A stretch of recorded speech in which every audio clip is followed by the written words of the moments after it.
আবার চলে এসেছি, দেখুন বেলের পানা করব। এই একটাই কিন্তু বেল, দেখুন আমাদের গাছের বেল কত বড়, দেখুন এই একটা বেলের আমি পানা করছি, দেখুন কি সুন্দর আর মিষ্টি, একদম গুড়ের মতন, আর দেখুন মোয়ের মতন, দেখুন এত সুন্দর পেকেছে এটা।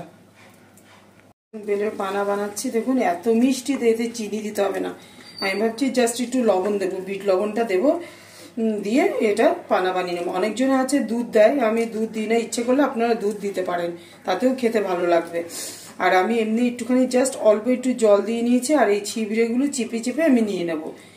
এত সুন্দর খেতে লাগে, আর আমাদের গাছের বেলগুলো এত মিষ্টি, আপনাদের কি বলবো, দারুণ লাগে। তা আমার এই বেলের পানাটা আমি রেডি করে নিই, তারপর আপনাদের দেখাবো গ্লাসে করে। দেখুন আমার বেলের পানা একদম পুরো রেডি, এরকম 3 গ্লাস হয়েছে।